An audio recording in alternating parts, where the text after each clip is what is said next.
Kinfollk, welcome back to another episode of Key to the City podcast. We appreciate y'all tuning in for another week. Continuous shout outs to everybody that's continuing to support the platform, whether you're liking, sharing, commenting, telling your mom and them, whatever you're doing. I sure appreciate you. We want to thank our last guest. We had some artists on from Jackson, Tricky Hudson, Coke Boomaye, Savvy Luck, Donald Vegas, as well as producer Charles Palmer. Shout out to Offbeat. Thank you for the hospitality down there on 109 North State Street. Y'all go check them out. They Black owned, and they have a lot of vintage material and action figures and vinyl records and things like that. So go check them out, man, and support. But as always, with Key to the City, we're going to keep providing you with keys, things you need to know about, things you need to learn, things that can take you to the next level. One event that I want to help promote that's coming up starting tomorrow is the 78th Annual Mississippi NAACP Conference. Their motto this year is Thriving Together. That's going down November 2nd through the 4th in Jackson, Mississippi at the Hilton. So we're going to find out more about that. The gentleman that we're speaking with today is a big dog with the NAACP Mississippi State Conference. He is the executive director, and he's also a principal at Peyton Strategies, which is a political data firm in Mississippi that specializes in data collection and management. And he provides consulting services for nonprofits and progressive candidates from federal to local districts. He has a background in community organizing, political direction, and canvassing, and he also possesses a unique perspective, intuitive insight, and sound judgment of political analytics. So he definitely doing his thing out there. He has served as a state organizer in 2012 for the Mississippi State Conference NAACP. This Is My Vote campaign. Y'all remember that about a decade ago. He registered more than 29,000 Black voters in the state. And you already know, with election season upon us, vote, vote, vote. That's our power. We need to take advantage of it. And he also consults as a data manager for One Voice, Inc., a nonprofit that seeks to build a progressive civic infrastructure in the American South. He does it all, ladies and gentlemen. He does it all. So we're going to find out more about this Mississippi State Conference, a little bit about his background, and how we all can get involved, join, and help the struggle, because you always know it's a constant fight. So without further ado, ladies and gentlemen, please welcome to the city, Mr. Charles Taylor. What's going on, brother? Hey, how you doing? Great to be here.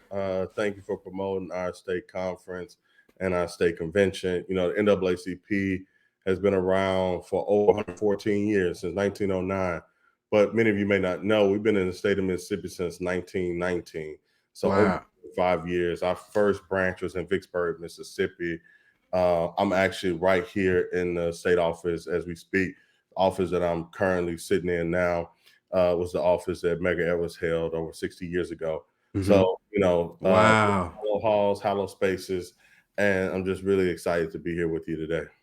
We love to have you here, brother. We appreciate you, and salute to you, man. We always looking for our Black kings that's going to lead us down the right path, man, and try to encourage us and educate us at the same time. I'm glad you opened up with some background about the NAACP because I know with my generation, the millennials and probably younger, I feel like as more time passes, we kind of get away from the staples and foundations of the civil rights and things that allow us to have the freedoms that we do today. So I'm glad you broke that down.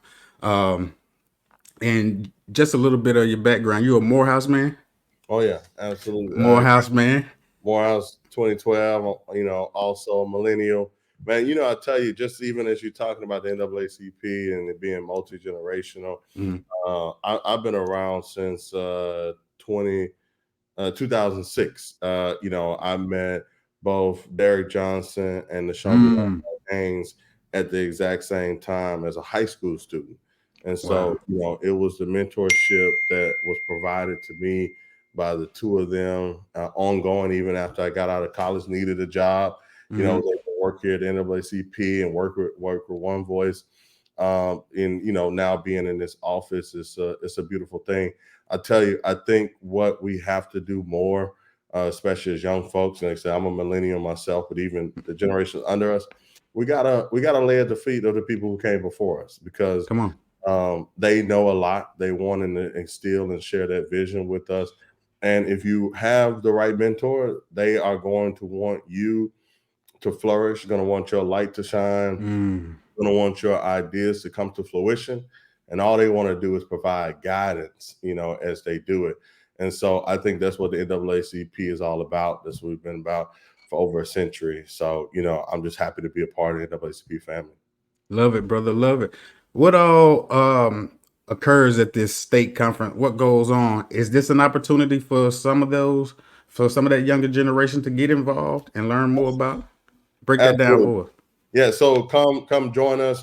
Like I said, Thursday through Saturday. So that'll be November 2nd through the 4th. We'll be at the Hilton on County Line Road in Jackson, Mississippi. Come and participate. We would love for you to register. I think registration is not a whole lot of money. I want to say it's about $45 to register. But I tell you, if you want to come and you want to participate, and you say to yourself you just want to sit in, we're gonna more than welcome you. We want people to participate. We don't want there to be any barriers to people, participating and being a part of the state convention, be a part of the conversation. As you're showing, just kind of a schedule at glance. We have our religious affairs luncheon starting on Thursday at 12 p.m. On Friday, we have our open plenary session starting at 8 a.m. We'll be going all day long. We also, the youth in college will have their own convention. They'll be there. We got over 100 youth from across the state coming in to talk about, the election that's happening on Tuesday, but two, how do they plan and build and strategize for the future? And then, of course, on Saturday, we got multiple more plenary sessions, and then we'll end the night with our famous Freedom Fund banquet. And so really excited about hearing, and for folks to hear from our speaker at the Freedom Fund banquet, get some good food, fellowship, etc. So the NAACP convention, it is welcome to all. It is a space for intergenerational conversations. It is a space where you can build and dream. It is a space that is home for people of color in Mississippi. And so we want you to come have fun with us, whether that is just spending an hour with us or being there the entire time. We welcome people and just appreciate you being able to amplify this on your platform. Most definitely. Kinfolk, y'all take advantage of it. Get out there, register. What's all entailed in the role of an executive director for the conference? What's all on your plate? Man, that's a great question. I tell you, so I serve as the executive director. Our state conference president, who's my boss, is Reverend Dr. Robert James of Stone County. Reverend James, he runs the state conference, and so as the president of the state conference, he oversees the meetings. He helps with the branches, make sure that we're in compliance, etc. And then the two of us, along with the staff, we meet with him constantly to talk about the strategy, etc. So the state conference president, Dr. James, and the state conference executive committee members, which is about 200 of them, they help to set the strategy.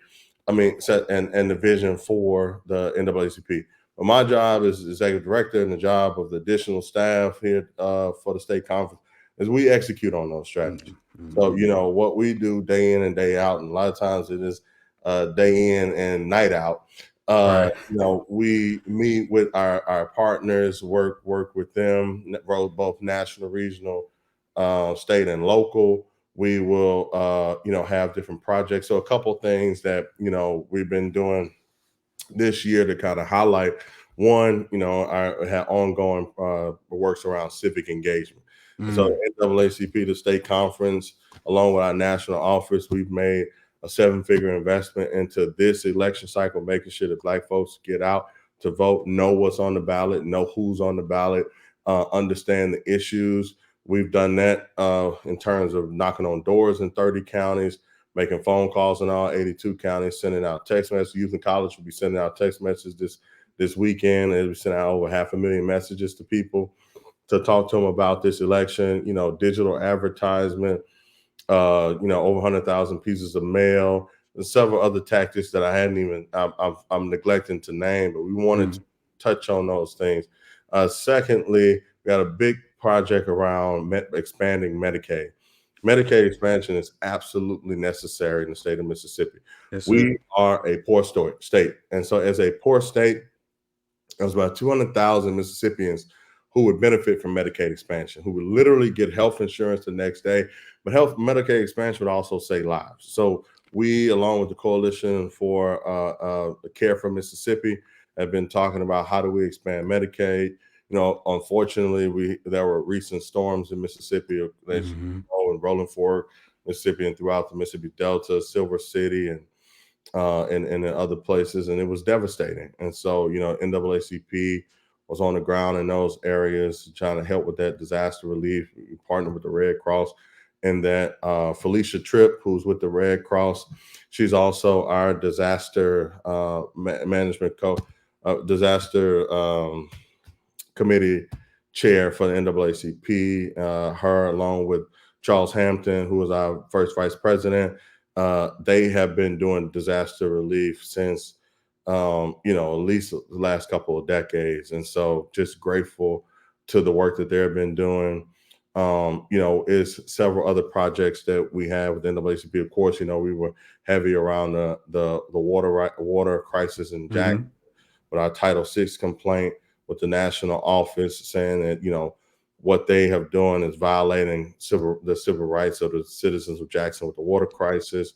I tell you, there's a couple other things I could say, but ultimately, with the NAACP, we have 21 standing committees, and I guarantee you, within those 21 standing committees, we touch all aspects of life.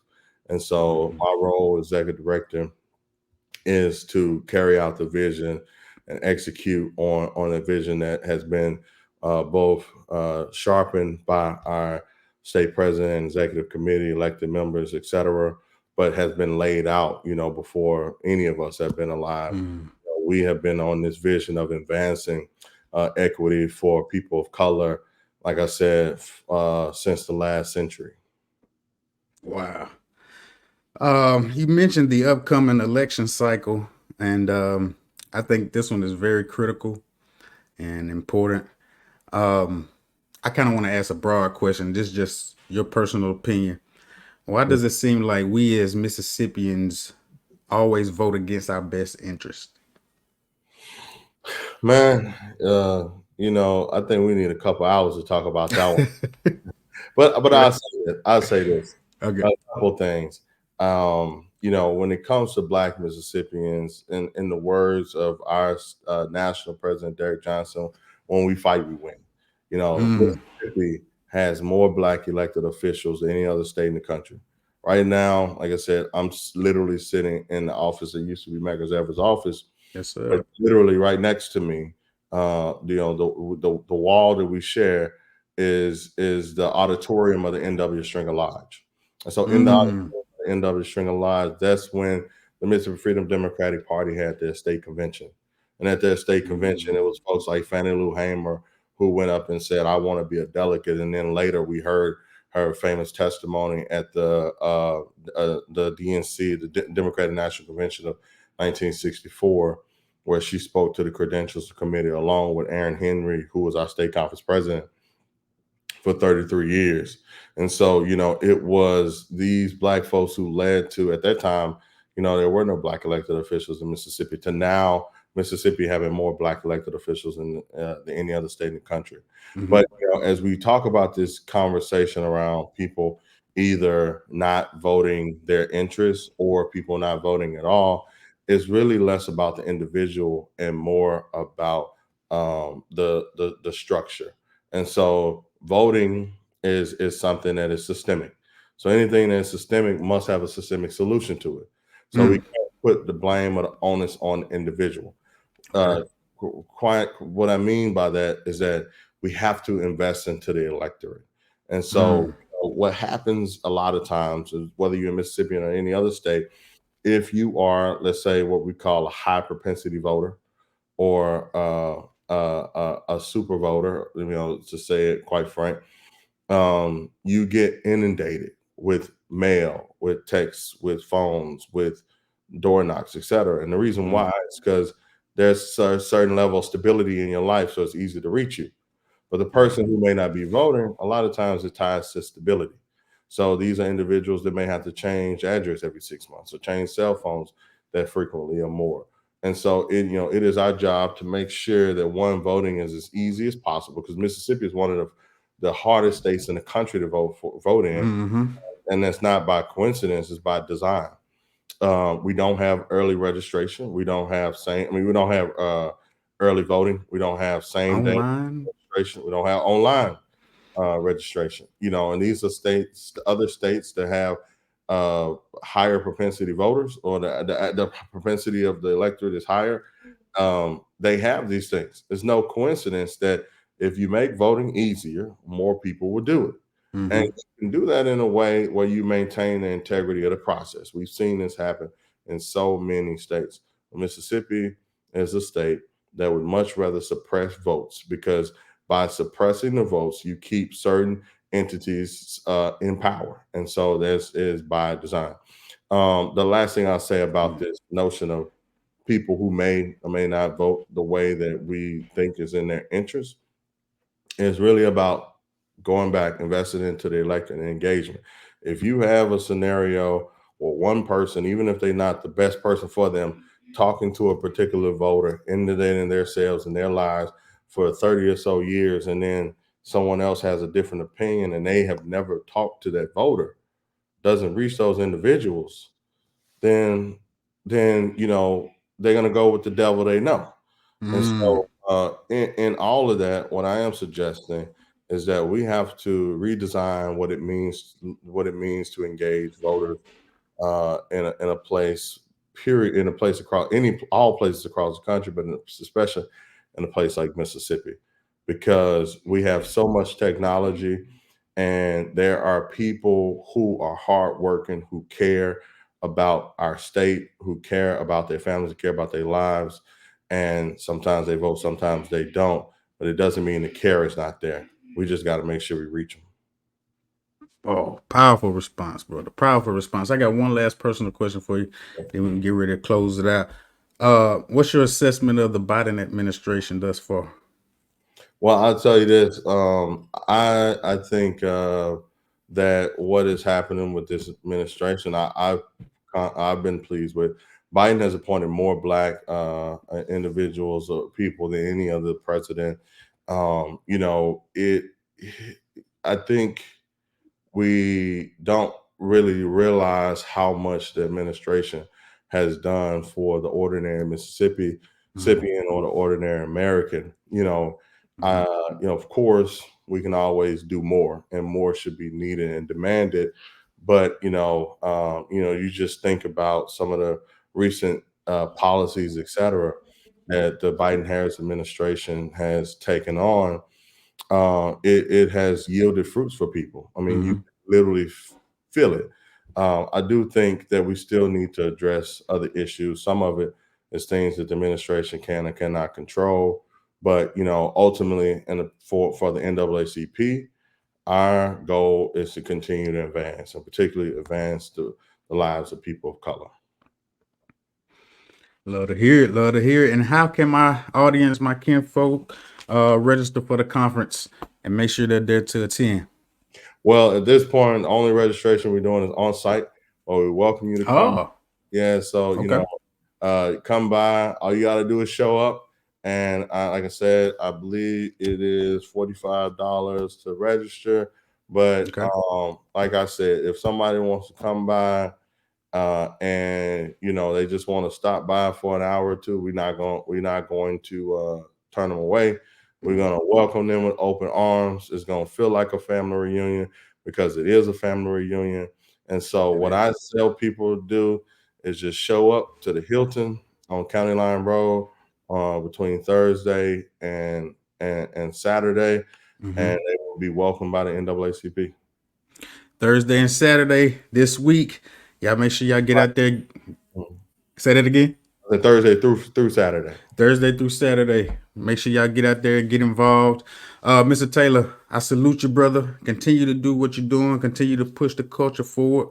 Continue to educate us on how we need to get involved to change our situation in America. And brother, we just love what you're doing and how you continue to build the culture. So keep it in the road, brother. Keep rolling. We appreciate you and thank you for the opportunity. Yes, sir. Yes, sir. We had to have you again in the future, man. So stay tuned and keep running things in Mississippi for us.